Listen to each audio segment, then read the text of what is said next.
ಯಾವ ನ್ಯಾಯ ಅಲ್ಲ ನಾನು ಹೇಳೋದು ಬಡವರು ಅಲ್ಲ BPL ದಾರರಿಗೋಸ್ಕರ ನೀವು ಸರ್ಕಾರ 10 ರೂಪಾಯಿ 20 ರೂಪಾಯಿನಲ್ಲಿ ಏನ್ ಸ್ವಲ್ಪ ಎಲ್ಲಾ ಸೇರಿದ್ರು ಒಂದು 20 ಕೋಟಿ ಆಗಲ್ಲ ಇದು. ಈಗ ಸಾಂಕೇತಿಕವಾಗಿ ಬೇಕಾದ್ರೆ ನೀವು ಒಂದು 5 ರೂಪಾಯಿ ಫಿಕ್ಸ್ ಮಾಡಿ ರಿಜಿಸ್ಟ್ರೇಷನ್ ಅನ್ನೋದಷ್ಟೇ. ಪ್ರತಿಪಕ್ಷ ನಾಯಕ ನೀವು ಮಂತ್ರಿ ಆಗಿದೆ, ಆರೋಗ್ಯ ಸಚಿವನಾಗಿದ್ದೆ, ನಾನು ಕೂಡ ಆರೋಗ್ಯ ಸಚಿವನಾಗಿದ್ದೆ. ಕೆಲವೊಂದು ಸರ್ಕಾರಿ ಆಸ್ಪತ್ರೆಯಲ್ಲಿ ಎಕ್ಸ್ರೇಗೆ ಮತ್ತೆ ಇದಕ್ಕೆಲ್ಲ 100 ರೂಪಾಯಿ ಚಾರ್ಜ್ ಮಾಡ್ತೇವೆ. ಯಾಕೆ ಗೊತ್ತುಂಟಾ?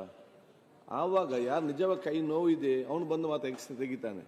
ನೀವೇನೋ ಫ್ರೀ ಮಾಡಿಬಿಟ್ಟಿದ್ರೆ ಬಂದವ್ರಿಗೂ ಸರಿ ಉಂಟಾ ಇಲ್ಲ ನೋಡಿ, ಇದೆಲ್ಲ ಪ್ರಾಕ್ಟಿಕಲ್ ಆಗಿ ಆಲೋಚನೆ ಮಾಡಬೇಕು.